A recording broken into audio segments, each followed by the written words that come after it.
Good morning बच्चों। आज हम संज्ञा और उसके भेद के बारे में जानेंगे। संज्ञा क्या होती है, उसके कितने भेद हैं। ब्रह्मांड में या सृष्टि पर जितने भी वस्तुएं हैं, प्राणी हैं, स्थान हैं, उनका कोई ना कोई नाम जरूर है और उस नाम को ही संज्ञा कहा जाता है। अतः संज्ञा की क्या परिभाषा हुई?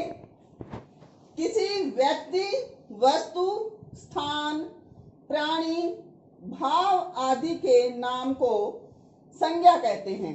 जैसे श्री राम सभी जानते हैं, महात्मा गांधी, बर्तन, कुर्सी, दिल्ली, रोहतक, शेर, मोर, अच्छाई, मिठास, इनमें से श्री राम, महात्मा गांधी ये व्यक्तियों के नाम हैं। बर्तन, कुर्सी इत्यादि ये वस्तुओं के नाम हैं। दिल्ली, रोहतक ये स्थान प्रसिद्ध हैं। शेर, मोर ये प्राणियों के नाम हैं। प्राणियों में हर कोई पशु हो या पक्षी हो या सरीसृप हो, सभी आ जाते हैं। अच्छाई और मिठास ये भाव हैं। इनको हम देख नहीं सकते, लेकिन इनको हम महसूस कर सकते हैं। अब आती है संज्ञा के भेदों की बारी। संज्ञा के 3 भेद हैं। पहला है व्यक्तिवाचक संज्ञा, दूसरा जातिवाचक संज्ञा और तीसरा है भाववाचक संज्ञा। अब इनकी व्याख्या करते हैं। व्यक्तिवाचक संज्ञा किसी विशेष व्यक्ति या विशेष वस्तु या विशेष स्थान का बोध कराने वाले शब्द व्यक्तिवाचक संज्ञा कहलाते हैं। जैसे वेद व्यास जी महाभारत के लेखक थे। प्रेमचंद सभी जानते हैं, हिंदी साहित्यकार हुए। सूरदास, उनके पद आज भी हम पढ़ते हैं। आगरा शहर का नाम है, वहां पर ताजमहल प्रसिद्ध है। कुरुक्षेत्र ब्रह्म सरोवर और कौरव और पांडवों के युद्ध के लिए मशहूर है। रामायण सभी पढ़ते हैं, देखते भी हैं। अब आती है जातिवाचक संज्ञा की बारी। जातिवाचक संज्ञा जो सामान्य प्राणी या वस्तु की संपूर्ण जाति का ज्ञान कराती है, वह जातिवाचक संज्ञा कहलाती है। जैसे हाथी का नाम आते ही हम सभी हाथियों के बारे में जान जाते हैं।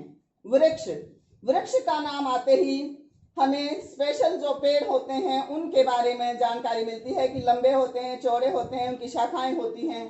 बेल जो पेड़ों के इर्द गिर्द ही घूमती रहती हैं। विद्यालय जहाँ पर पढ़ाई होती है, किस प्रकार की बिल्डिंग होती है। पुस्तक, फल, फूल, सभी प्रकार के फूलों की जानकारी मिलती है। किसी विशेष फूल के बारे में नहीं, अपितु सभी फूल उसमें आ जाते हैं। नदी, सभी नदियां एक तरह की होती हैं। पहाड़, ऐसे ही पहाड़ों के बारे में सभी पहाड़ों की जानकारी मिल जाती है। शेर और आम, ये सभी जातिवाचक संज्ञा में आते हैं। तीसरा है भाववाचक संज्ञा, जिससे किसी प्राणी या वस्तु के गुण, धर्म, भाव, दशा या कार्य का बोध होता है, उसे भाववाचक संज्ञा कहते हैं। जैसे क्रोध को हम महसूस कर सकते हैं, लेकिन उसको हम देख नहीं सकते। प्रेम, मित्रता, ईमानदारी, बेईमानी, बुढ़ापा, जवानी, अपनापन, ये सभी भावनाएं हम केवल महसूस करते हैं और इसीलिए इनको भाववाचक संज्ञा कहते हैं। अब आती है इनकी पहचान की बारी। कुछ शब्द रूढ़ हो जाते हैं व्यक्तिवाचक संज्ञा और जातिवाचक संज्ञा के रूप में। जैसे नेताजी ने आजाद हिंद फौज का गठन किया।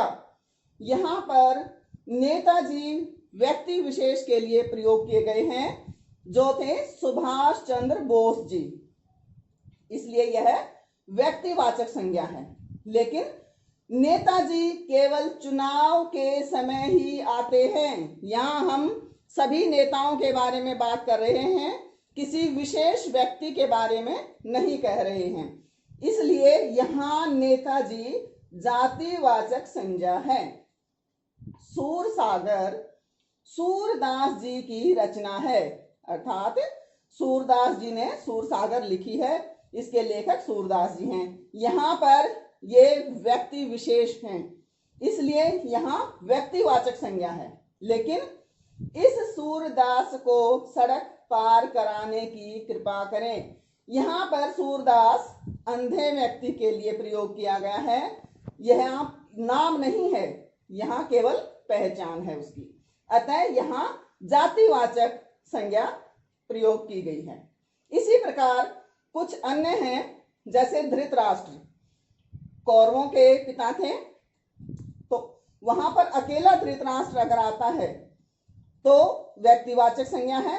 लेकिन अगर हम इसी को किसी उदाहरण के रूप में देते हैं तो वह पुत्र मोह में अंधे व्यक्ति के लिए प्रयोग किया जाता है।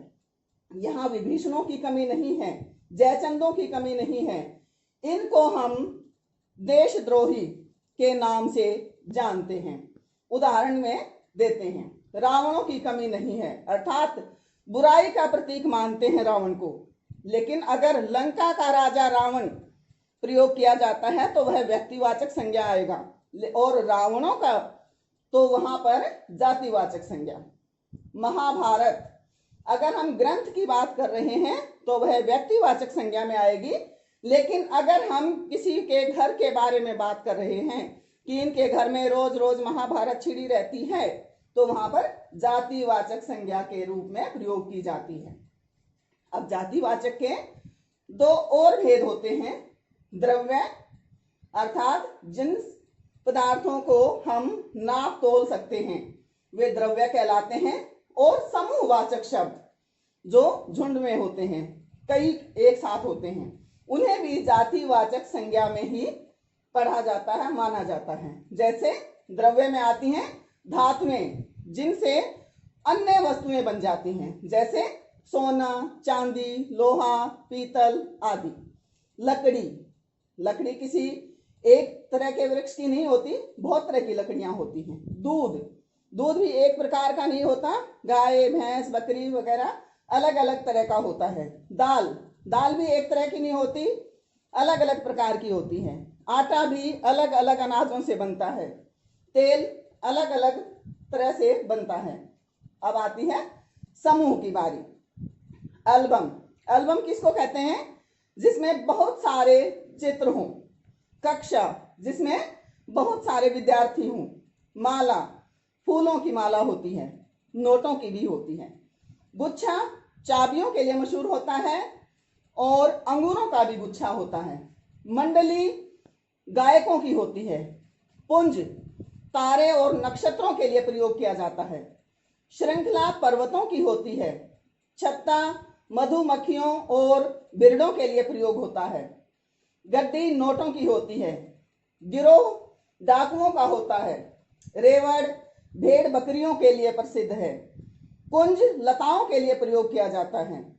लच्छी धागों की होती है और टुकड़ी सेना की होती है। इस प्रकार ये सभी समूहवाचक शब्द जातिवाचक संज्ञा में आते हैं। बच्चों, भाववाचक संज्ञा 4 प्रकार से बनाई जाती है। जातिवाचक संज्ञा से लड़कपन, लड़का जातिवाचक संज्ञा है और लड़कपन भाव है। बच्चा जातिवाचक संज्ञा है और बचपन भाववाचक संज्ञा है। शत्रु से शत्रुता, मित्र मित्रता।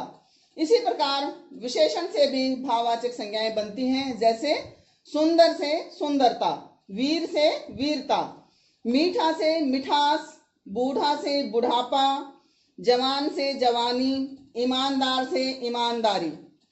क्रिया से भी भाववाचक संज्ञाएं बनाई जाती हैं, जैसे पढ़ना से पढ़ाई, चढ़ना से चढ़ाई, थकना से थकावट, कमाना से कमाई, दौड़ना से दौड़, लिखना से लिखावट। सर्वनाम शब्दों से भी भाववाचक संज्ञाएं बनाई जाती हैं, जैसे अहम अहंकार, अपना अपनापन, सर्व सर्वस्व, निज निजता। बच्चों अब आती है अभ्यास की बारी। संज्ञा किसे कहते हैं? संज्ञा के भेद परिभाषा सहित लिखें, अर्थात उसके तीनों भेदों की परिभाषाएं भी लिखनी है। व्यक्तिवाचक संज्ञा और जातिवाचक संज्ञा में अंतर स्पष्ट करें। भाववाचक संज्ञा किस प्रकार के शब्दों से बनती हैं? जातिवाचक संज्ञा के भेद उदाहरण सहित लिखें। तो आपने समझा संज्ञा किसे कहते हैं, उसके कितने भेद हैं। तो बच्चों इसको बार बार देखें, समझें और अपनी कॉपियों में लिखें। धन्यवाद।